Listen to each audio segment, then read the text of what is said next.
Recording in progress.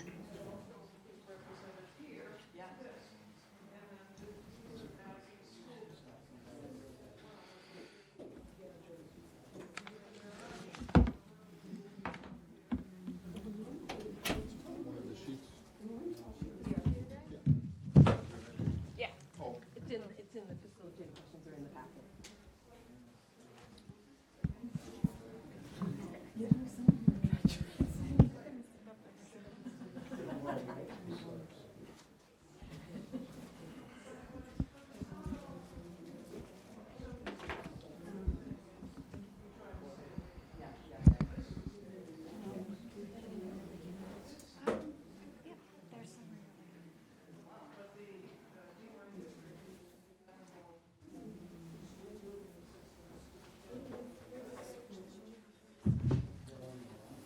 Yes, smart lady, I did it. I don't like those either because they're slippery and they slide down.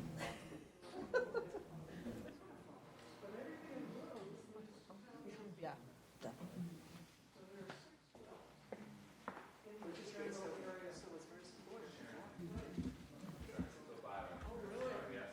Crap.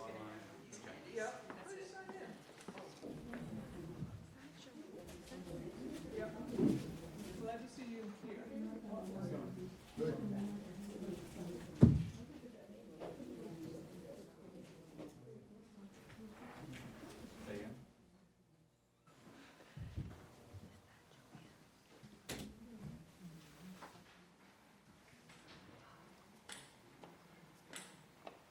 Sure, where should I go sit? Any one of the seats around the table. So Phil say, next slide. I'm gonna leave this track in case I need to. I'll leave that one open. Okay. Great. Good evening, everyone. Thanks for joining us. My name is Jeff Bagg. I'm a senior planner at the BSC Group, and we're very happy to have everyone here tonight. And we have folks online as well, so we have this as a hybrid meeting. I'm going to start off with a couple just logistical items. I don't think that's on. The microphone? Light's on the mic. Green? It's going. Huh? It's flashing. That's a good sign, right? No. That's a bad sign. Solid green's good. Flashing me probably means. Okay, now it's green. Okay. So I'll start again. My name is Jeff Bagg. I'm a senior planner with the BSC Group. So happy to have people in the room with us and people online. This is a hybrid meeting, so we're going to do the activities in the room and online at the same time. But we're really happy that everyone's here to join us for this meeting. And I'm going to start with a couple logistical items. So if you can go to the next slide in the room. The agenda tonight is about the Mattacheese property. So hopefully you're in the right room. We're going to do an introduction to the MUC. So that's the Mattacheese Utilization Committee. And it's a lot easier to say MUC. So we're going to call that the group for tonight. Sharon Weimer is the chairperson. So she's going to say a few words to describe the process that group has had. And then we're going to talk a little bit about the existing conditions. So we'll show some maps and some information about the property. And we'll talk about some plans that the town has ongoing that help inform everyone in the room and at home about the property. So you have this existing conditions to start from. And then we're going to review a community survey. And so I was just curious, people in the room in particular, if you took the survey, if you would raise your hand, if you saw the community survey online. Great, so that's quite a few of you. So we're going to show the results of that and just talk about the results. And then we're going to move around the room into these tables. And the people online will be into breakout rooms, and we'll have small group discussions. We have a set of questions that are on the table, so everyone could look on the table. It's called a participants handout. And so those are questions. You can thumb through them while you're listening to the presentation, but we'll go over them in the groups. And for people online, we have a team of BSC staff people online, and so I was going to ask if Aksa could put the participants guide into the chat for people online. So it's the equivalent of someone thumbing through it online as well. And then we have some maps on the table, and this is called scenario planning. So we're hoping to just engage with folks around the room and look at the maps and start to talk about things that could fit on the property and how they relate to one another. So the small groups is intended to take about 40 minutes, and then the mapping exercise will take 20, and then we'll have an opportunity for someone from the group to report out to kind of share some of their highlights and discussions. And through that process, we'll be taking notes on the large note boards, and everything that we get for information will be cataloged, and we'll be producing a report to summarize all of this information. So on the next slide, talking a little bit about the people online, some Zoom security items. Everybody should be joined by now. Those sessions will be recorded. We will watch those and review those. There are several BSC staff people on the call, and they'll be facilitating groups online. And then the Q&A feature is something where if you have a technical issue online, you can use the Q&A function to ask a technical question. It won't really answer questions about the project online, but if you're having technical difficulties, you can use that feature. And then just a security note that if someone online is being mischievous, they will probably be blocked, and there is a potential moment in time for the online meeting to be shut down if there's a problem or an issue. And so anyone who's online, we would just ask that you be patient for a minute or so, and the meeting should resume after the issue has been resolved. But fingers crossed, we won't have any of those. So moving on to the next slide, what we're going to do is we're going to have Sharon, the chair of the Mattacheese Utilization Committee, come up and say a couple words about the process to date. And Sharon is an expert in this subject, and so we're going to hand it over to her for now. Do you want to hold this, or do you want to put it on here? I'll try holding it, I Okay. guess. Maybe I'll, thank you. See, a woman can change her mind. Yeah. Everyone can. Yeah. Hi, and welcome. My name is Sharon Weimer, and I am a member of the Mattacheese Utilization Committee, also known as MUC. And I want to acknowledge that all of us on the committee, there are 7 voting members and 1 additional alternate. And Andrew Laird is our vice chair. Lindsay Pietro is our secretary clerk. John Anderson is our finance committee representative. Barbara Lavoine is here at this table. Joe Potska is here in the room. There you are, Joe. And Casey Schmidt is also in the room. And Roby Whitehouse is our alternate member. She's non-voting, but she is the assistant director of the DPW building. So we appreciate her being and her thoughts and conversations on the committee. As the select, if you would please change the slide. The next slide indicates I think we went too far. Thank you. So, I'm sorry. So also on this page is the select board charge that they gave us as a study committee to create an effective reuse plan in a manner that considers multiple alternatives and toward achieving a proposal for reuse of the site, and directed us to ensure inclusion of the many interests in the property in an impartial manner and combine that input with technical support, which comes with the BS group, consultant group that is now with us, and determine alternate scenarios that will contribute to, but not limited to, one of many of the following areas: economic, cultural, recreational, tourism, social, housing, parks, community centers, or educational development of the town of Yarmouth. The outcome shall provide plans, profiles, and renderings with costs associated with its engineering, permitting, design, construction, implementation, funding, and operations. It is quite an ask for the committee to provide. We're very happy to have the BS group, who's been in business for 60 years, helping with all of those kinds of efforts. There have been discussion as to the possibility of the adjacent ME Small elementary building moving. And as a result, that possibility is also considered in this analysis. Next slide, please. Part of the process is a new process developed to move us forward with this select board charge.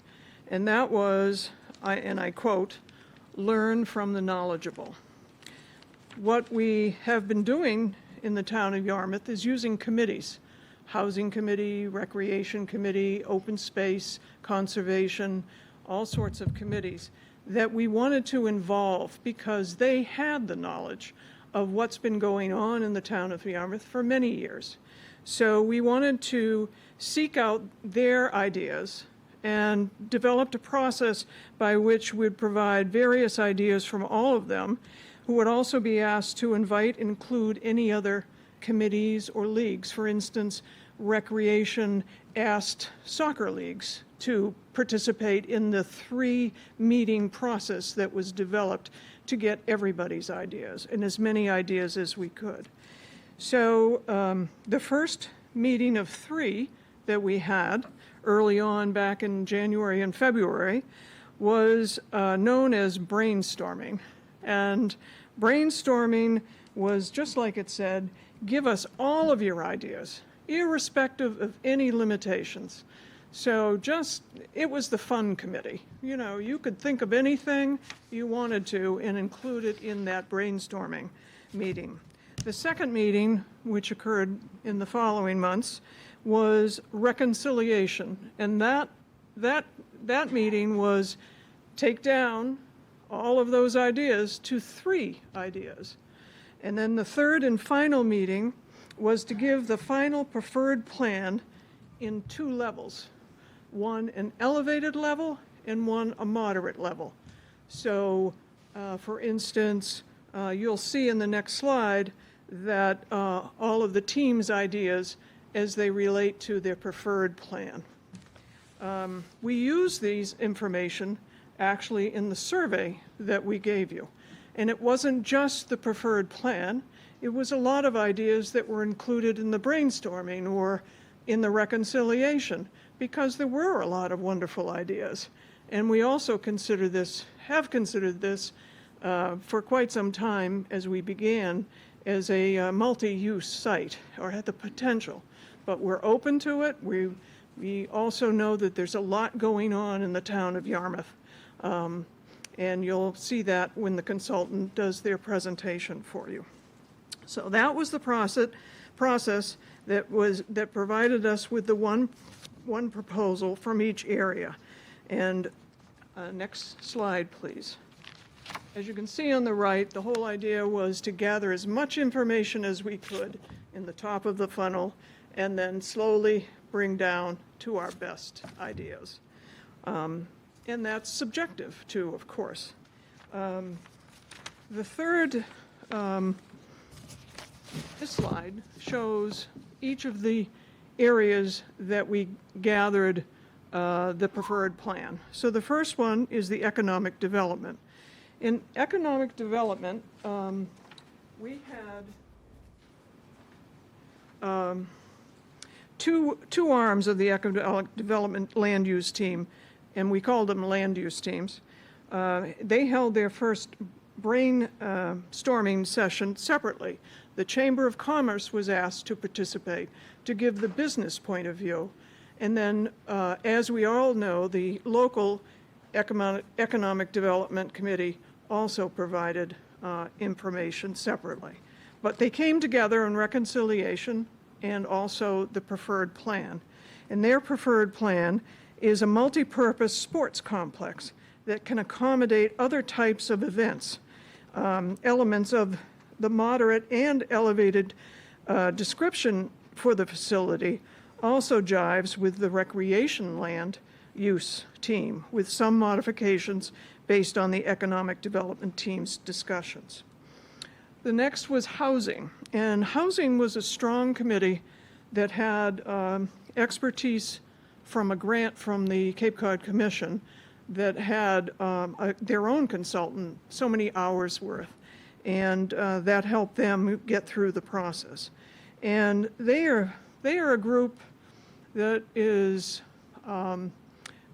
very experienced, I would say, and also quite willing to understand that this could be a very shared, wonderful, mixed-use property. And so there was mixed-use residential with community and commercial uses compatible with housing such as convenience store or a coffee shop, and those kinds of elements that might be helpful. And the two levels of density ended up being the number would be the difference. But they all both contain multifamily or affordable homes or single-family homes or homes for town employees, which is a problem here in Yarmouth. The next is municipal, and it ended at brainstorming. It started and ended at brainstorming because the thought was by the staff that it was really a select board decision. But having been to the select board to update them on June 3rd, we learned quite clearly that they'd like more information from us. So we'll be talking more about the municipal angle that was created for there. Next is recreation, and there are two differences there. And the elevated was a regional facility, which is greater than a local facility, and it has tournament capabilities. So other people in other towns in the town of Yarmouth would be able to come and use and hopefully have tournaments that would create also economic development, which is important for raising money, and no way around that. Other open space also included water and also conservation. And they did not do the 3 full meetings because most of theirs was regulatory and expressed interest in the other people's suggestions as well, and how that would be impacted by conservation land that's on the top of Mattacheese, the vernal pool, and also another area in below. The final one was education, and this is the result of taking a look at the ME Small. The DY district is presently involved with the State Building Assistance Group for the possibility of either renovating or building a new elementary school to replace the presently used ME Small. And both of the buildings at the site were built in the 60s. No ADA type of information was available then. The law wasn't put into effect until the 90s. So those are the areas that pull from that have gotten us here.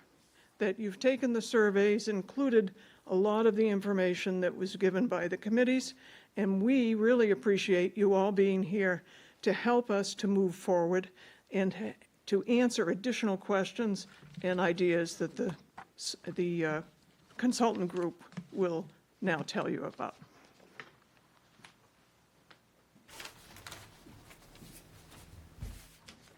Thank you, Sharon. That's a lot of information. We thought it was important to let people know that these groups have done some research, and all of this information is available on the website.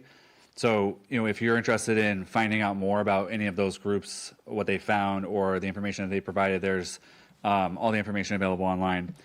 And I think if you go to the next slide, one thing that we wanted to talk about was there is other kinds of information available. So, as Sharon said, the ME Small school building is adjacent to this, but for Mattacheese, there has been an assessment done of the building recently, and what it looks at is sort of the condition of the heating elements, plumbing, electrical, really sort of the roof and like the exterior condition of the buildings. And unfortunately, what it finds is that the buildings are in pretty poor condition. There's various issues that would need to be they would need to be renovated to bring it back into use.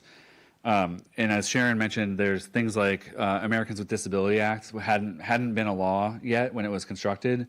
So there's a lot of findings in this report that, there's steps going between the gymnasium and the locker room. And so in today's standards, that would have to be accessible without stairs. Some of the hallways and doorways are not wide enough to meet ADA requirements. So when we start as an activity, start to look at the buildings, it's really important that we all just acknowledge that they would need a lot of work to be renovated. And there's a series of studies and information available, but there's one big number on the screen that does not include bringing the building up to ADA requirements or actually finishing the interior, because we don't really know what the end use would be yet. But the number is greater than $40 million to kind of take these buildings, renovate them into something new. And as we kind of go through the evening, part of the exercise really is to take the work of those committees that informed the survey. And so tonight we're kind of taking that next step past the survey and having some discussions with you all about, what are some priorities, what are things that people think should be there, and start to talk about some of the pros and cons of each of those scenarios. And so we'll get into that as we go through the exercises.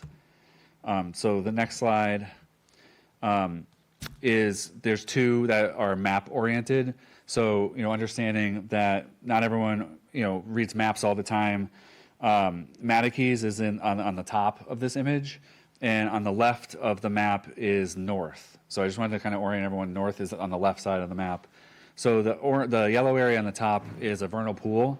It's called Tar Pond, and there's a series of rings around that. Those are setbacks. Those are areas where you can't build anything under current standards. So we call those some buffers. To the right is the police training facility. And so we've had some discussions with the police department, to ensure that they have future use of that facility. There's a small buffer associated with the police use. And then on the left side, where you can see the solar panels, that's ME Small. So that is part of our discussion tonight, although it's not really the core of our research, but it is a factor. As Sharon said, actually it's on the next slide. I'll talk about that in a second. So I think the key notes here is that the property in total is 70 acres, which is very large. It's a big piece of property.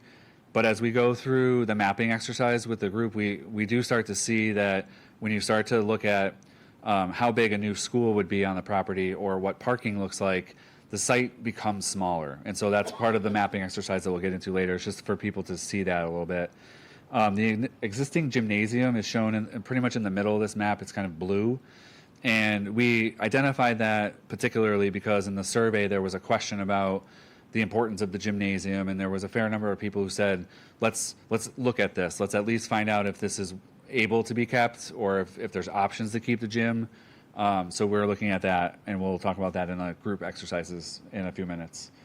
The next slide, if you will, is the second constraints map. This is a little bit more of a simplified version. Looking at the property, what's shown in orange are areas that are sort of off limits. So in terms of thinking about new buildings or driveways or roadways, those are mostly environmental setbacks that will factor in. And so when you take those into account, it actually reduces the size of the property that's available for future uses. What I'm looking at here is that, so Mattacheese again is in the upper right and ME Small is on the lower left. What the note is about ME Small is there's a process underway with the Dennis Yarmouth School District to begin exploring whether this is the right location or whether there's another location in town. And that's set to potentially begin at the beginning of 2026. And so that would roughly be about a years-long process to explore sites. But in the meantime, as Sharon said, the MUC committee has been meeting since January. The school department came forward and said, we'd like to keep a spot. We'd like at least the school to have an option to potentially locate here. And so the way it would work, and we'll do this in the mapping, is the buildings that comprise ME Small School now would be occupied. They would remain used as a school, and a new school would be built next to it. So in our exercise, we actually have this area to block off next to the existing buildings. And once there's a new school, presumably, then once that's built, then potentially the buildings could be demolished and there could be something in that space. So it's a little bit of a shell game that we're going to kind of use the map exercise to kind of show how that works a little bit. But it's an important constraint. It's a need. It's been identified, and we're going to work through that with the MUC committee. Next slide, please. This is a zoomed out view of the Mattacheese property. So Higgins Crowell Road is marked in red. It runs kind of along the bottom of Mattacheese. And in terms of vehicle access, which I touch on the next slide as well, really looking at Route 6 as a main access point to the property, and then using Buck Island Road and Route 28. There's really two main access ways to the property itself. But the town has invested in pedestrian and vehicle infrastructure, so there's a shared use path along Higgins Crowell, and it's going to connect to the rail trail. The Cape Cod Rail Trail will be in very close proximity, and those are great things. Those are things that we want, no matter what the end use is of Mattacheese in the future. There will be this nice way for pedestrians to access the property, and not every property, not every town that we work with has that existing. Usually that's a planned infrastructure that will take years to accomplish, and Yarmouth already has that, so it's very beneficial. And then before I leave this slide, I did want to note that the areas in blue are water supply protection land, and so we do have this interesting dynamic where there are some informal trails in the vicinity, and in the survey, a lot of people commented on enhancing trails or making this site trails, adding trails to this site. But there are some concerns and restrictions that the town has. The town doesn't necessarily want to encourage more trail activity on the water supply land. So we have a couple of questions later for people to talk about that and what does that mean for this site. But we did want to point it out on the map. Next slide is a little bit more just about transportation. So the blue along the bottom of the property is the shared use path on Higgins Crowell, and that will connect to the Cape Cod Rail Trail that kind of runs, it's not north and south, it's actually east and west. But we really highlight that as something that's really important. And looking at the second bullet here, just reiterating that, entering or exiting the site, you'll use Higgins Crowell Road to Willow Street, and then there's access to Route 6. So, a lot of these roadways have existing signals, so traffic lights, and those are beneficial things. We will talk about a little bit later, depending on the future use, there could be the necessity to change some of the traffic patterns or add turning lanes, and we'll talk about that a little bit in the group exercises, but this is kind of the transportation sort of outline. And then the next slide is a lot of text, but it's important to again, kind of reiterate that the town has a lot of information available to it that all relates to this property. So on the left side, in green, are planning studies that are important and somehow relate to Mattacheese. So the housing production plan is really the town's guide for producing additional housing, both market rate and affordable housing. And so there's recommendation and goals, and there's a lot of information and inventory identified in that plan, and really there's a need for more housing. It's Cape-wide, it's also Massachusetts-wide, and that plan is really key for that. Open space and recreation plan is really a deep inventory of all the properties that the town has that are open space or recreation, and there's some goals and activities listed in there, and the plan also identifies critical issues for the town moving forward, one of which is maintenance. Being able to maintain these open spaces. And then a newer one is the Route 28 mixed use analysis. So this is related to the bottom one, the local comprehensive plan, but really looking at Route 28 as a mixed use corridor. So a mix of commercial activities, some housing. The sewer infrastructure project is tremendous. It's a great project for environmental purposes and also economic development. And what this study really says is this corridor should be mixed use, some housing, but not too much housing, to really kind of balance that moving forward. And then the Mass DOT project that's planned in a couple years would finish the top coat of Route 28 and add another shared use path and some additional crosswalks and pedestrian safety improvements. So that's coming. The athletic fields analysis is something that's ongoing. The recreation department is doing an inventory of the recreational fields that the town has. The plan that we saw doesn't include the school facilities, so there's a little bit of question there, but it does do a good inventory of where the town has soccer fields, baseball, softball, and other recreational activities. And then lastly, on the left is the local comprehensive plan. So that's really the town's broadest document. And we're expecting to kind of have a draft of this for public review pretty soon, and sometime in August. And this really sets forth broad goals for the town. It includes all of the things we're talking about. So it includes housing, infrastructure, open space, municipal services. And so this is really, even though it's listed on the bottom of the slide, it's really kind of this overarching document. And it does set the stage for looking at Mattacheese as a specific kind of a core activity. And then on the right are some really important and great projects that the town has in various stages. So the Parker's River Landing is going to be a really great asset, a park off Route 28 with walking paths, restrooms, a boardwalk, some playscapes, a kayak launch, and interpretive signage. It's really been a work in progress for almost a decade, and the ribbon cutting should be pretty soon. It's coming. I got to clarify that. Probably not. It won't be completed until November. Okay, November. Good, thank you. And then the library, is something that, in addition to the Emmy Small School discussion, there's a discussion about, in the community about building a new library. And so that committee recently chose a site, at least to explore further, which is Simpkins Field.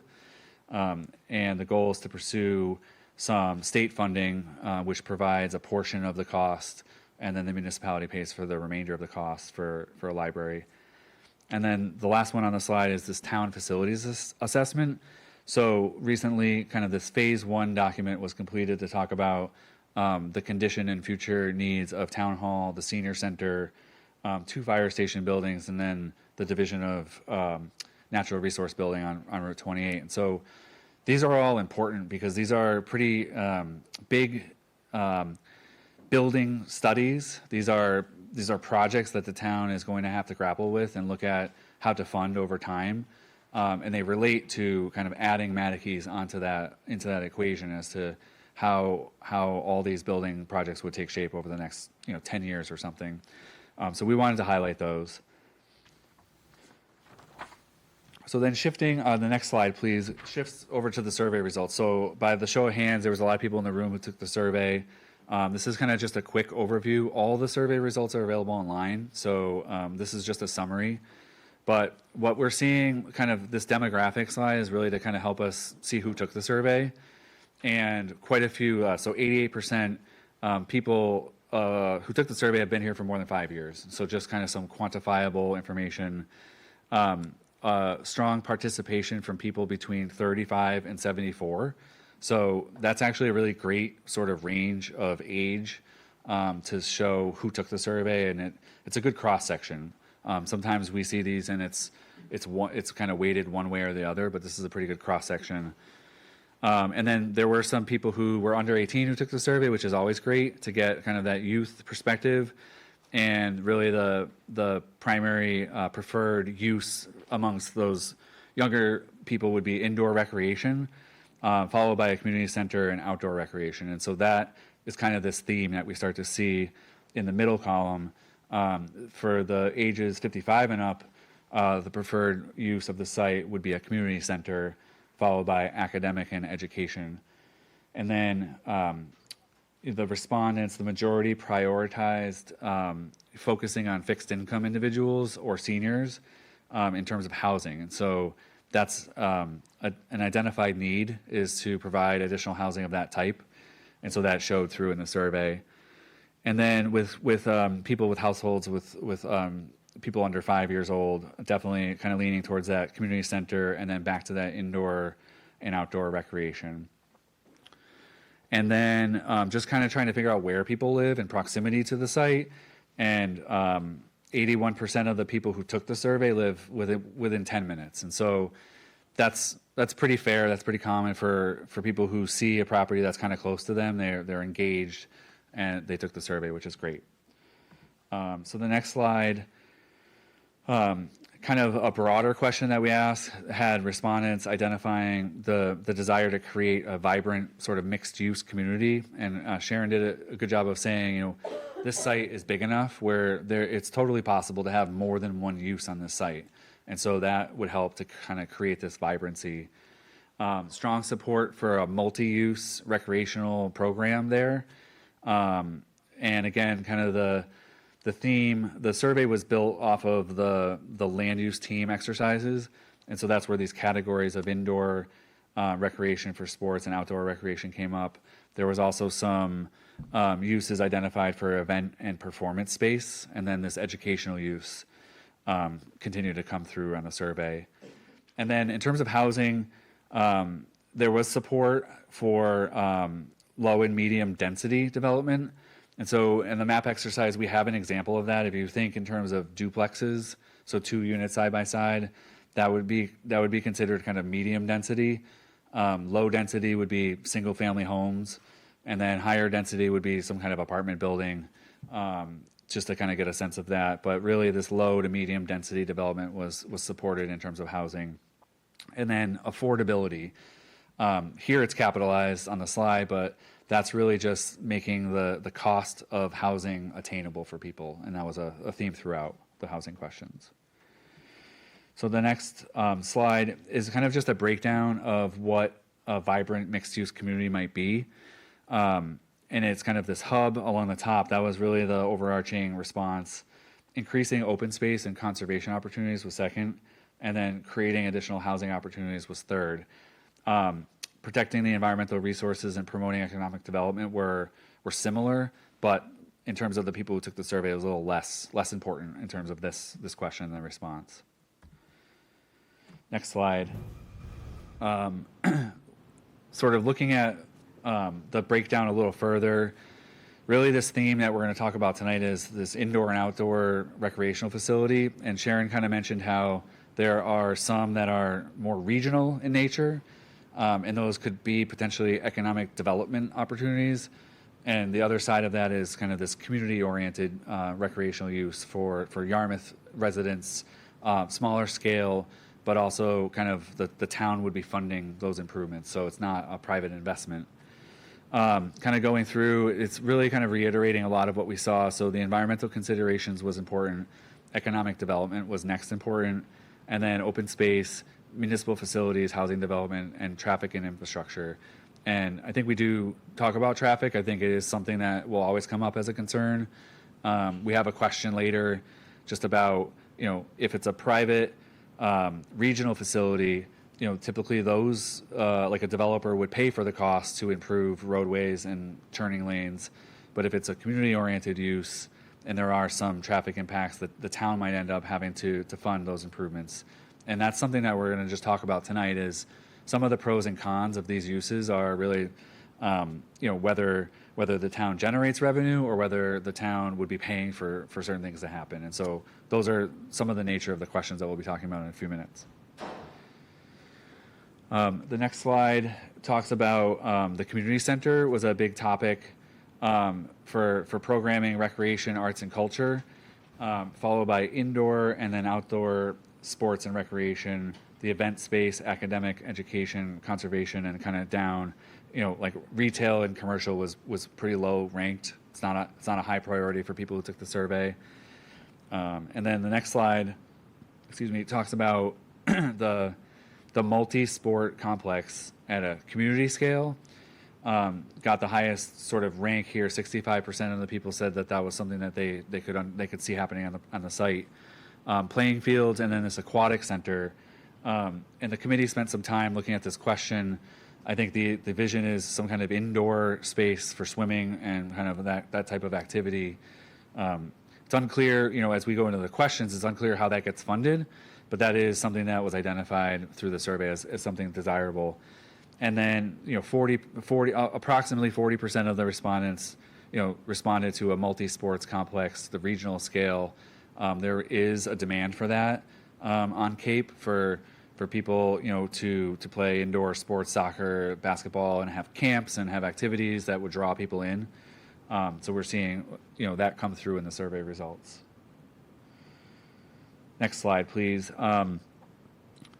So recreational amenities, kind of top is the multi-sports facility, walking trails, a community gathering space, amphitheater or outdoor event space, and then that middle 36% or so is the indoor pool, and then kind of shifting down outdoor fields, playground, and the aquatic center. And then again, this is just more detailed breakdown of how people answered these kind of different questions. And then I think there's 2 more slides about the survey. Next one, please. So this is about housing. And, it's kind of if housing were included, what would you support? And we get to that low and medium density and looking at kind of townhouses. So maybe that's duplexes or 3 or 4 units kind of together would qualify for townhouses, and then single family homes. And so those were ranked pretty closely together. Apartment buildings was at 34% of the response, and then lower than that was kind of private condos. But the next slide actually talks about the affordability component, so I think we're going to go to that. So in terms of affordability, I think it's important that mixed income is kind of that middle yellow line, and from there up, so housing for low and moderate income residents, that's in purple. Above that in teal is workforce housing, so really essential workers, teachers, police officers, firefighters, healthcare workers, and then above that is fixed income and senior housing. And those top 3 and 4 don't necessarily need to be affordable with a capital A, but it's all centered around being affordable and making it so that there's some way that the housing is attainable for people to purchase or rent any kind of housing. And so when we look at housing, that's one thing tonight to just keep in mind is that we can talk about affordable with a capital A, but in other terms, we want to talk about something that's attainable and just at a lower price point. And because the town owns this property, there is this opportunity to talk about that's an identified need and a desire, and there's a way for the town to solicit that type of development to happen there. And so we'll talk about that a little bit later. Great. And then this question is really about the existing buildings. And so we did want to get a sense of people's at least initial reaction, understanding that maybe you've not been in the building in a long time or never been in the building. The pie chart on the left shows that 40% of the people who took the survey said just demolish them all, start fresh. And there are some potential reasons for that, the cost being one of them. The teal pie chart here, the 35%, are people who thought that keeping the gymnasium could be important, to at least look at the gymnasium and see if it's something that could be saved or incorporated or renovated. And we read into that if it's cost prohibitive, maybe the future use is looking at whether there could be a new gymnasium built or this flexible space incorporated into some kind of design. And then 19% of the people said keep everything.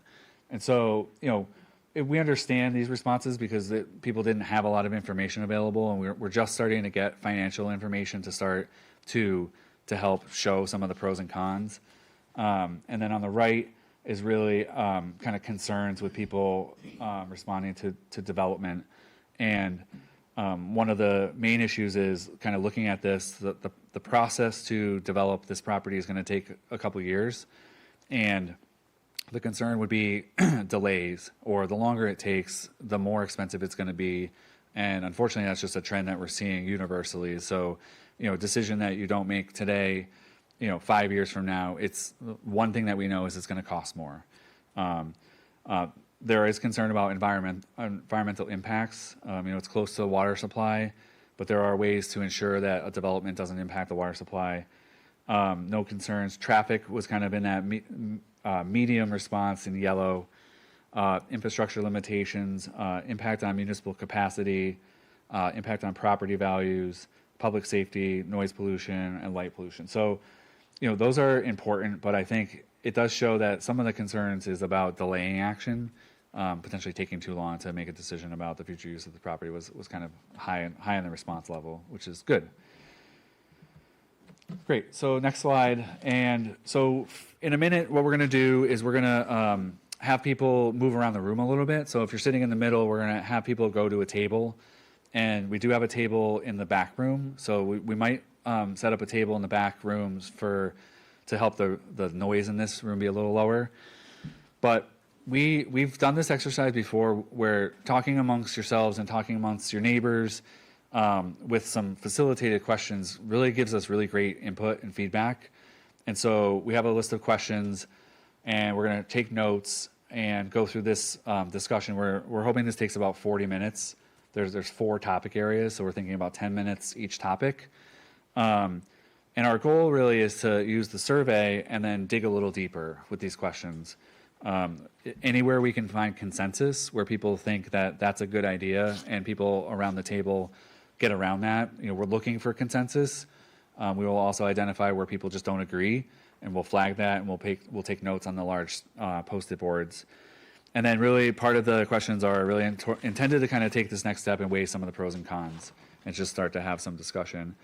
And then once that's over, while everyone's sitting at the table, then we're gonna break out some markers or pens, and we have tracing paper, and we have some predetermined cutouts of different shapes and different things, and we're gonna talk through amongst the group what kind of fits on the property, what doesn't fit, what might be options to pursue in the future. And we expect that to take about 20 minutes, and then finally we'll just kind of hear from the group, so report out. And just my last note, next slide, Liam in the back. The image on the bottom left is what the people online will be doing. So we are going to have the people online move items around a map, and they're going to be doing the same thing as you guys in the room. And then the image on the right, I know it's hard to see, but we're going to take all that information and we're going to do these bubble diagrams as the next step. So our next step is to report back to the MUC committee and show, based on all this input, here's where these uses would generally fit on the site. And we're going to get the guidance from the MUC committee. Our final product at the end of this is 3 conceptual design plans, and those are the most detail. So they'll have roadways, they'll have buildings, they'll have dimensions, and we'll really be able to start to see 3 options for what is possible on the site. And it'll be all based on the land use team's work, the community survey work, and the work that you're going to provide tonight for us as groups. So I think with that, we're going to break online. We'll break out into groups, and then in the room, we'll go into 3 tables and 1 table in the back. So that's it. Thank you. Yeah, we'll try to do 9 or 10 people at a table, if possible.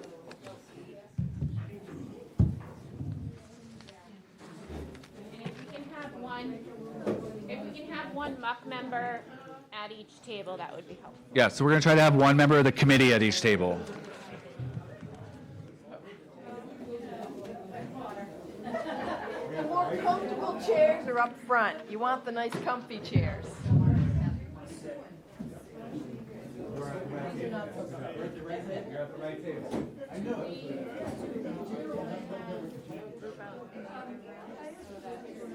I'll sit with you guys.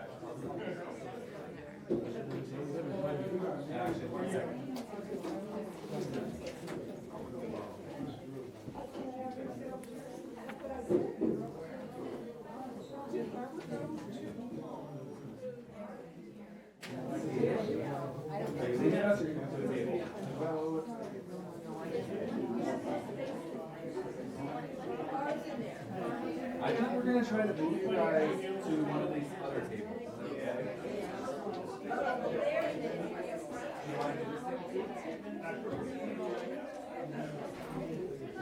Actually, stay. Sorry. Let's do play this table. Okay with So we should be good.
Yeah, since I had to get control of this one, You need to talk into a microphone. That's what you need to do. Jeff, you need to talk into a microphone. she's talking. We're going to start with the report backs. We're going to start in the room here, and we're going to go by table number. So table number 1 is going first. Okay. So in terms of question 1, our group felt that it may not necessarily make sense to renovate a building. So building new, if the condition really is considered to be really poor. If there's a sports multi-use there, then it doesn't need to be reused. The building that's there currently doesn't need to be reused. It was not constructed well to begin with, so putting money into fixing it up and bringing it up to ADA and all of that, it just maybe doesn't make sense there. And then in terms of costs, really the discussion focused on town versus a public-private partnership versus looking to sell the land. The preference was really to keep it within the town coffers with consideration for a public-private partnership if that made sense. For question 2, looking at different uses regarding a community center, an example of Harwich came up with artist studio space, making sure that whatever use does go there doesn't clash with or compete with the cultural center. So looking at how that they can complement each other. Potentially having small conventions there with the gymnasium space being kind of a flex space. So if it's not being used for recreation, it could be used for smaller conventions or smaller events. There was a real preference for indoor community space because it does get dark quick most of the year. And so when people who work all day come home, they don't really have anywhere to go. And they would prefer to have that kind of indoor recreation space so they feel safer and they can, walk or play pickleball or whatever. In terms of the question about ranking the facilities, the library and the ME Small School were really the higher priority or higher preference in terms of focusing on first. And then there is a need for looking at the municipal buildings over kind of creating a new community center. So even though the preference was to have a community center here, there was an acknowledgement that it would be nice, but in terms of resources and funding, it may not make sense because there are other higher priorities and needs. Again, just reiterating a preference to hold on to the property and not sell it. Acknowledging that maybe action doesn't need to be taken right now and to kind of land bank it for the future and see what happens with that. Waiting for some of these other master planning processes to happen and to figure out where other recreation spaces may be recommended around town, and then building off of that to fill in those gaps of what wasn't kind of allocated for in those spaces. And looking at using kind of the natural resources and conservation areas as like an educational tool. So the vernal pool and taking advantage of what that is and explaining it to the public and school-age kids and having it be kind of that kind of opportunity. And then just looking at community scale, kind of community center versus having a regional scale sports facility. I think the preference was to keep it on the residential kind of community level, offering memberships if needed for additional programming and services, and offering the opportunity for different groups to rent out the space as a way to generate some revenue, versus immediately jumping in at looking at something on a regional scale. So having a market study completed to document that there would be a regional need and that demand would be higher than the cost to actually come up with something. In terms of the housing questions, the housing affordability is the biggest driver here. I'm looking at workforce housing and how that could be arranged. There's an acknowledgement that housing could be here at the site along with other uses. However, it really needs to be cited in a thoughtful way that doesn't interfere with other uses that are surrounding the area, and doesn't have a huge impact on what is there currently in terms of disturbed land. And to just jump into kind of our concepts a little bit, and what we talked about a lot was a lot of the space that is disturbed now would be where the preference would be for siting of different uses versus, taking down a lot of trees that are currently there. So we were trying to be mindful about where roadways are currently, trying to use as much of that as possible, access into and out of the site, and then trying to make sure that there are adequate buffer areas between different uses. So keeping certain areas wooded, maybe not having a full build out of the site go forward all at once, and kind of phasing it so that you could see how certain pieces end up. So we looked at housing and sports facility and a recreation building and fields and all of that, but it's kind of, with the constraints that are on the site, it made it a little difficult to place certain uses.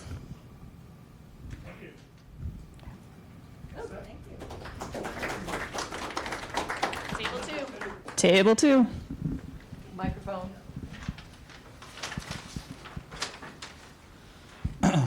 Thank you. Again, my name is Jeff. We were table 2. We had some of the similar responses as Heather's table, but what we talked about first off was some of the discussion about how much this might impact the taxpayer was really unknown at this time, and so there was a lot of brief discussion about understanding what would it mean to fund a $50 million project versus a $500,000 project to the average taxpayer.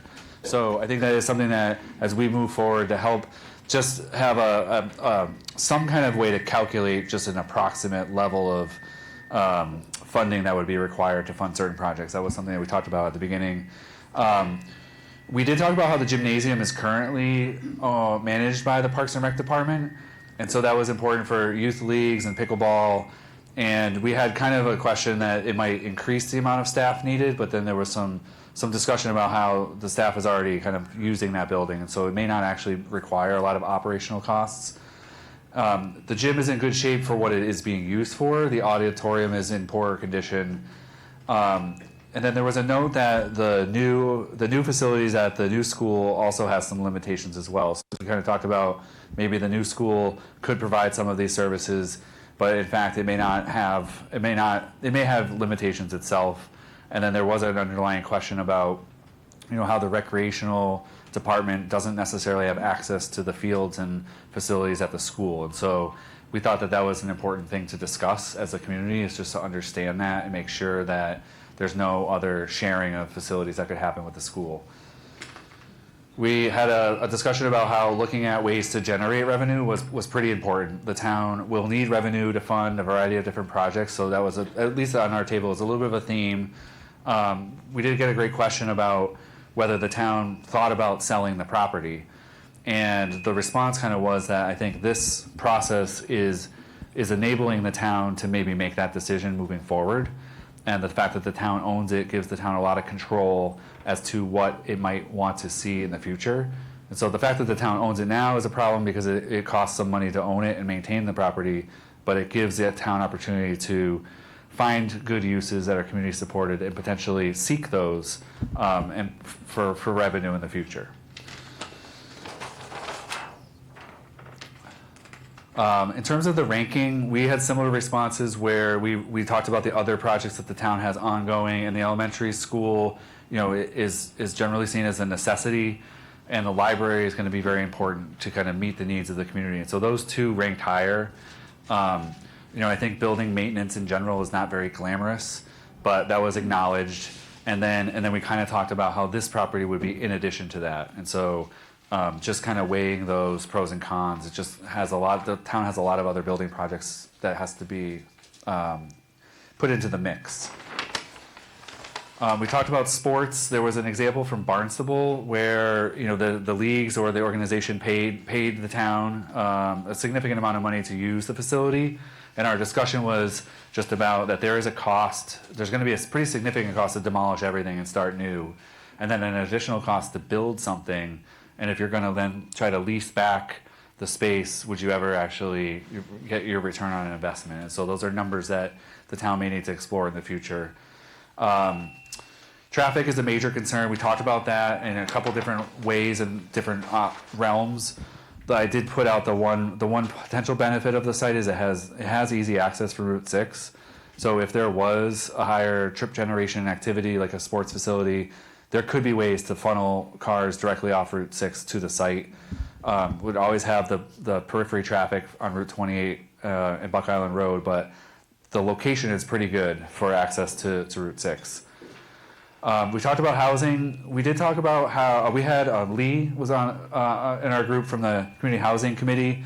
So we talked a little bit about their elevated priorities and their moderate priorities, and so we mapped out a location for some moderately dense housing, so 60 units ish, and then kind of the secondary level, the lower level would be housing for employees, 12 units, 6 units, 12 units, kind of going back and forth. So this kind of moderate density. So we mapped those out.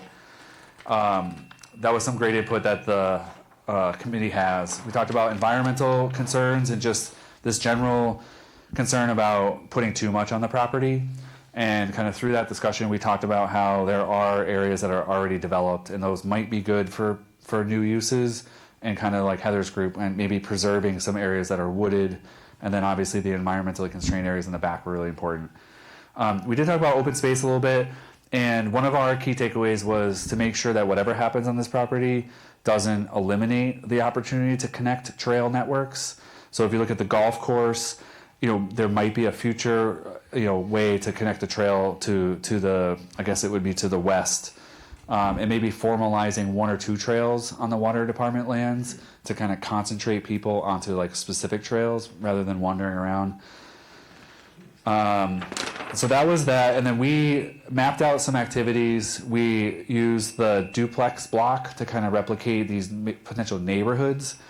So we did a housing focused map. We did one that was all recreation, all sports facilities. We did a big building and some soccer fields. And the group was lukewarm on that. There was a concern that there was no housing attached to that proposal. And then we did one with Emmy Small. And I think the group really realized that if this is the site for Emmy Small, 8 acres consumes a lot. And it kind of really dictates where other pieces of the puzzle might go in the future. So that's my summary. Thank you very much.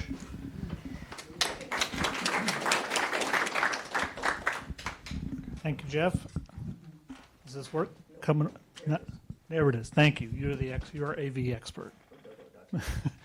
Had some good discussion here. A lot of the same topics came up. So for the first scenario with the sport facility, what was this called? Ron Page. Right. Under gymnasium and community center. So first question on raising your taxes, I phrased it a little differently, and that is, would you be willing to have your taxes raised for investment in this property?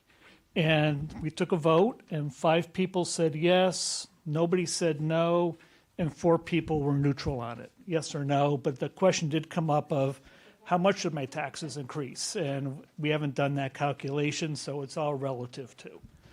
I'm going to jump to question 3 about ranking investment in different facilities.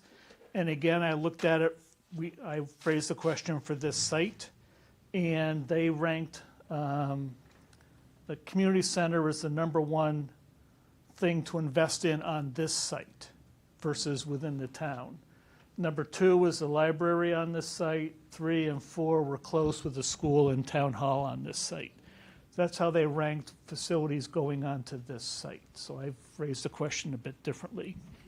One thing about a recreation center, community center was, it was brought up the fact that there are schools that are used for public uses, but that happens after school hours.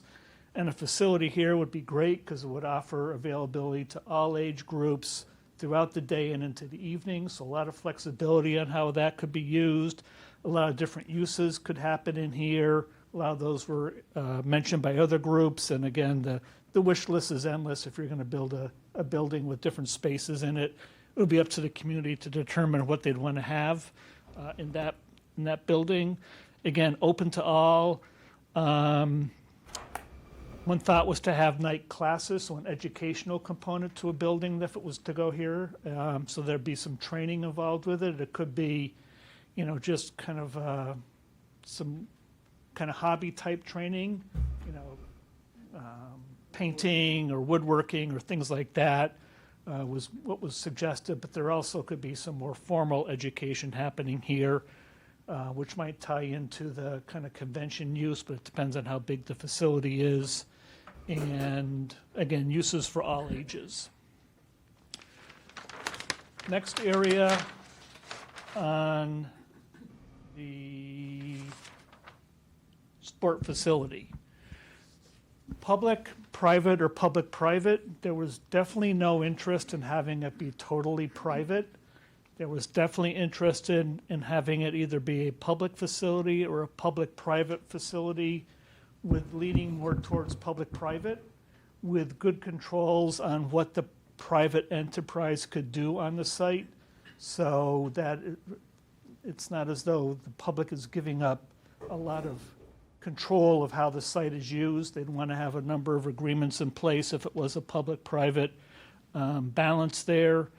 I didn't write down a lot of notes here, but I think there was a lot of interest in this, and the fact that the town has limited resources, so by going public and private, it would be a way to cover the costs, either all the costs, depending on how it's structured, or a good portion of the costs of the site. And then if there were town uses here, they would be charged for. So if it was totally public use, there'd have to be some charges made for the use of the facility. But the realization that those charges that would go to the town probably would not cover all of the operating costs and maintenance costs. Am I summarizing that correctly? Yeah. So there's a lot of financial aspects to which way to go on this one that would have to be discussed if this was to be an option that people wanted to pursue. Housing, I think there were some concerns about how much housing might go on the site and the impacts that would go to housing along with housing, such as traffic, the septic systems that would be needed close to the water resource area. And I think the group agreed that housing is something that should be looked at, but in combination with other uses. So not 100% of the site used for housing, a portion of the site used for housing. There was a lively discussion about not having it considered capital A affordable housing, but have it be workforce housing. Housing for either town employees or service employees, similar to what Jeff described in his original presentation. Strong desire for that. Again, that goes with the restricted of who could live there. Yep, and that there was a concern about how dense it might be. There was a thought that, is it Daisy Street on one side? Is that what we decided? Chickadee. I don't know how I got Daisy from Chickadee, but anyway. That's a one side, it's a street with housing on one side. Maybe the housing for this property goes on the other side of Chickadee. So it's not taking up a large portion of the site, it's just on the other side. But that housing would be, the density would be controlled by zoning, so it would be, consistent with the abutting neighborhood there. And then certainly senior housing, 55 plus, was another thing that was supported quite a bit in our group. For open space, I think the group thought it's important, but it should not be totally open space use of this site. It should be part of all the other uses. And then some general comments. any use should have revenue, some sort of revenue component to it. So for example, if it's a concept that sells off parcels of land along Chickadee, that brings in some money that could go towards development of the site. If there are uses on the site, like a public-private partnership, there'd be some revenue there to help offset the cost of however that's being used. Also, the talk about uses on the site that extend, bringing people onto the Cape and into Yarmouth outside of the typical tourist season, the summer season. So what's the word for that? Shoulder seasons, left shoulder, right shoulder, both shoulders, spring and fall. That's important because that way the town would get some benefits of that. There was talk about a small conference center and whether that's really viable here, but then there was also talk about how that type of space could be worked into other uses, other concepts under buildings. We came up with two concepts. One was a sports academy concept, which would have, sports academy, so training. People would come here to learn things, kids and adults. And that might include golf, so there'd be a driving range. There'd be an indoor facility with multiple uses, a large indoor facility, classrooms, outdoor fields, tennis courts, pickleball courts. And then maybe, again, a portion of that site still goes to housing is one option. The other option showed a new school going in with its own fields, but then a larger indoor sport facility connected with the recreation department in town, and then off to another corner of the site, some housing.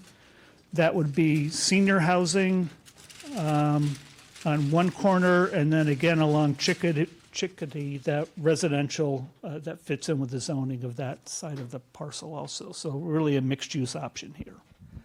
So that's it for 3. Now we're going to go to 4.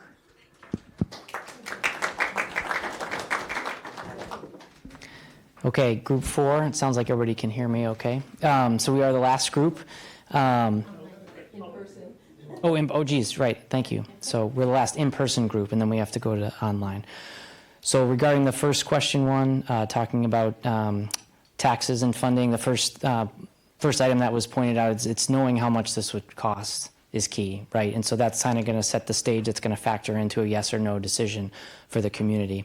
It was noted that building new would avoid early maintenance issues with any building, so that would be a big factor. Interesting note that there was support for keeping the auditorium, in particular because the intermediate school auditorium is not as good as the one at the Mattacheese property. And so that also led into other conversations about maybe even designing a new auditorium that had sort of the same layout, parameters, logistics of the existing one now. There was support for increasing taxes on people who don't live year-round in town to help support some of the infrastructure. It was also noted that bringing the existing buildings into ADA compliance would be a challenge and would be costly. There was also discussion. Oh no, I already covered that one. Sorry, replication of the design of the auditorium. Then looking at question number 2, which talked about the types of spaces of a community center, what that might be. There was an express need for meeting rooms with all the IT bells and whistles, essentially meeting spaces in town. Also expressed interest in a larger, more varied arts center and a more enhanced adult education facility. And it was also noted that apparently Yarmouth has no spaces which can hold more than 120 people. So if you're looking to hold some type of event with more than 120 people, you're not going to be coming to Yarmouth currently. And then someone pointed out they'd also like to see how some of these ideas that I just mentioned could also roll into a recreational or sports facility at the site, so sort of a combination. I think that was kind of the big theme of our group, as I'll get to later. We sort of had, let's try to incorporate, housing, recreation facility, and then I'll get to some of the other things. But those were sort of the two main ideas. We talked about the rankings very quickly, but people felt the ME small school, elementary, that was number 1 priority. Library was number 2, community center 3, and then the town hall, senior center, fire station. Those were sort of fell last on the priority list. Moving into question 4. Oh, I do want to note, there was a comment about how they'd like to see something like Mashpee Commons at the site with a recreation center component. So you see that continuing to pop up in in a lot of the comments here. Question 4, just refresh my memory, sorry. That was the one that talked about capital demands. Okay. So there was concerns about the locals, concerns that residents wouldn't get enough access to any fields that would be put on the site if it was, especially if it was a public-private partnership. But at the same time, there was also strong support for a public-private partnership at the property in our group. So just things to think about with each of those scenarios. Also, sort of that rolls into another comment of understanding the private side aspect. And it was noted that it was important to have, that this should be rolled into any agreement that's going to be at the site. So members of our group also noted they've seen success in other communities with these types of facilities. But again, the agreement is the key to sort of formalizing all of that.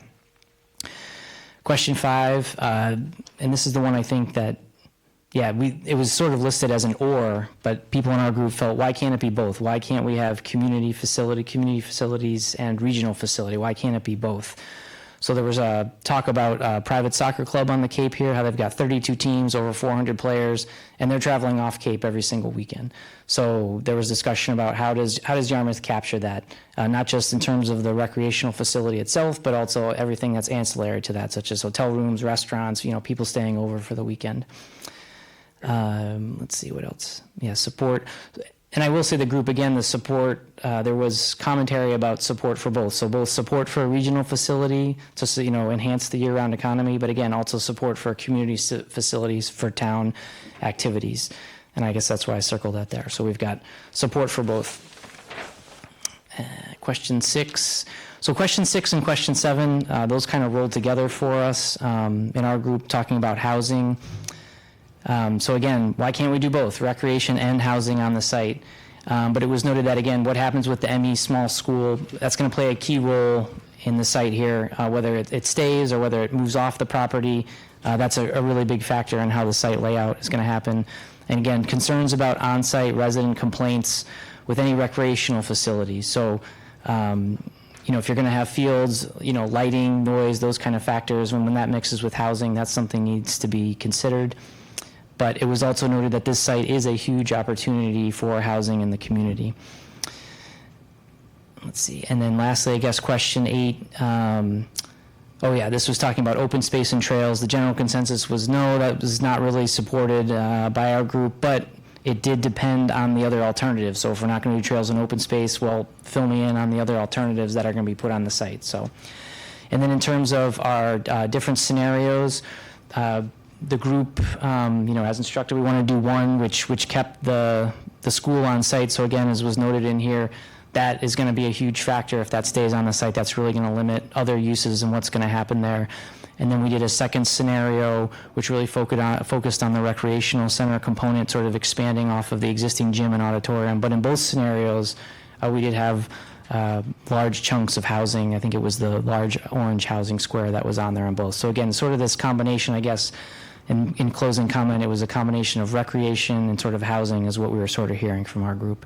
And now we're going to shift to online.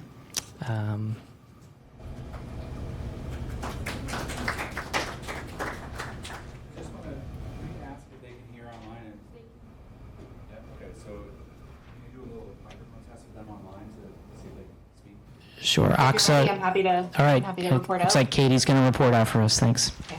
Great. Thanks. Yeah. So for our group, the group really talked in, had like a great vision for the site, and it kind of wove through all of the discussion. So, being conscientious of cost and trying to find ways to balance that. With respect to taxes, people do want to invest in this site, but also recognize that there's a number of folks in the community, especially seniors, who are living on a fixed income, and we need to be conscientious of that. And so all of the conversation kind of emphasized, being able to generate some revenue from the site, and that would be important. As the town grows, they want to provide more services for the community, but it needs to be balanced.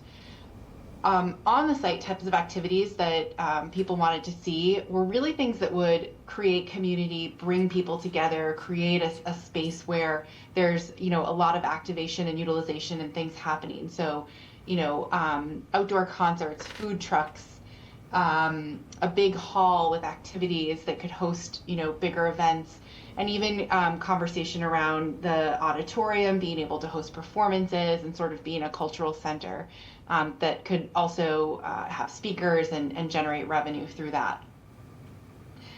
When we started talking about the different projects in the town, there was some discussion around the timing of these different projects, and that might influence how things would go. But generally, folks felt the Emmy Small School and the library were the top priorities, followed by the community center, and then some of the municipal buildings. But noted that, again, depending on timing, some of the municipal buildings, as those changed and maybe an older building got vacated, other uses could be met in those properties, especially since a lot of the municipal buildings are centrally located.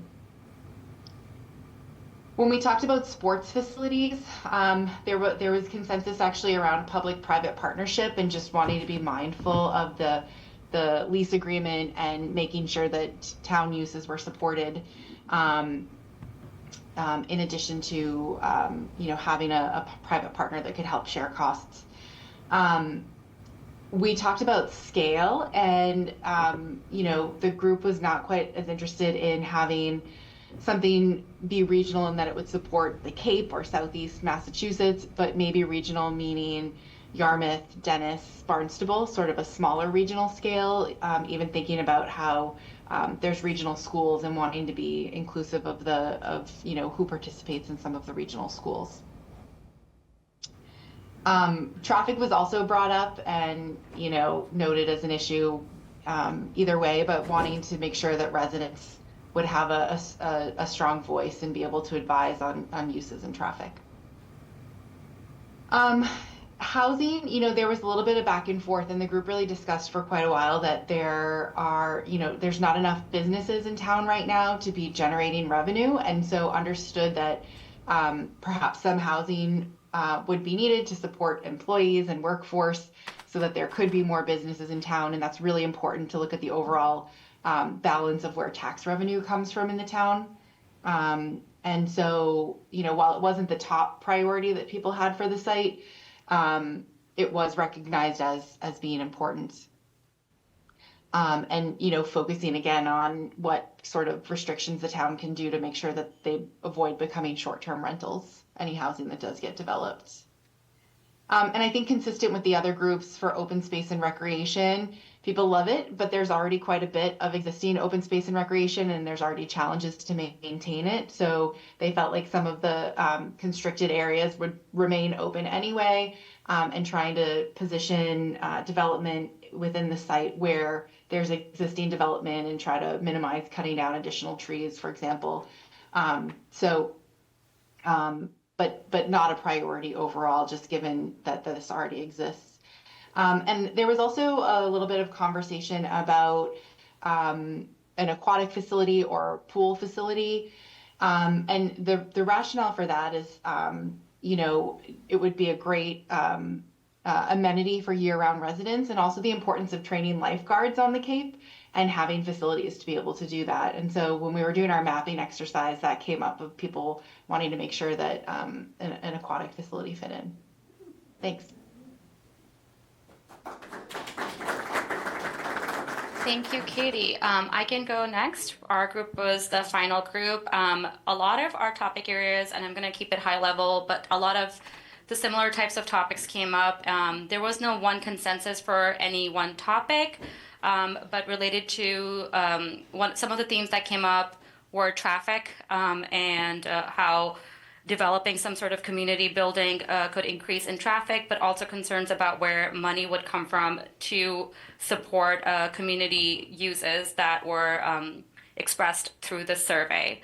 There were also related to the preference for the town hall and public facilities buildings, library, Emmy School, and community center. The general consensus was mostly around supporting town hall and senior center and other facilities, but it was a mixed bag, a lot of different skills and ranking for those preferences. There was also concern about, because police station is near the road, traffic blocking emergency response, and being mindful of traffic and how there might be other uses in surrounding communities, like in Barnstable, there's a community use, and that's not that far, and there's other school fields that could be used, and there are some sentiments about not wanting to overdevelop the site and keeping more open space. When it came to sports facilities, there was also a mixed opinion about being partially public-private partnership, but also some preference for town-owned and controlled land. And the private-public partnership sentiment also came from being able to fill hotel rooms off-season. And if that it was not a town-owned land, that would be a big tax hit and wanting some sort of balance and mixed options. In the housing area, again, it was a little bit of a mixed opinions where some preferred a mixed housing development, but then also some preference for more lower density housing, such as tiny house or less dense buildings. But also in our exercise, our senior development exercise, the preference was generally consensus was to build housing towards the left of the parcel where residential properties already exist. So it can complement that. And then the Mattacheese building was generally preferred right of where it exists today, with some sort of recreation options in the center. That is it.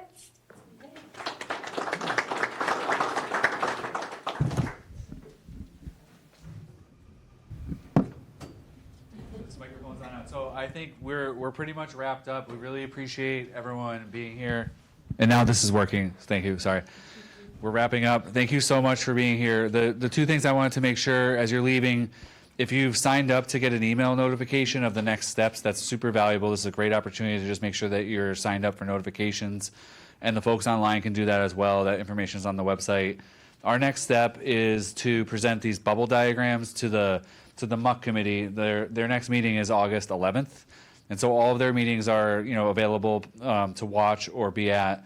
And then sometime in the fall, our project involves coming back to the community one more time to show the conceptual drawings that we've come up with, and we'll show the iterations of what led to the final concept drawings. And so that should be in the fall. But we hope that you can sign up for notifications, and we really appreciate everyone coming and spending the couple hours with us. So thank you so much. Great, thank you.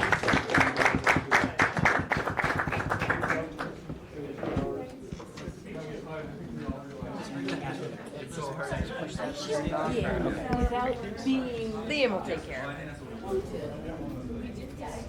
Recording stopped.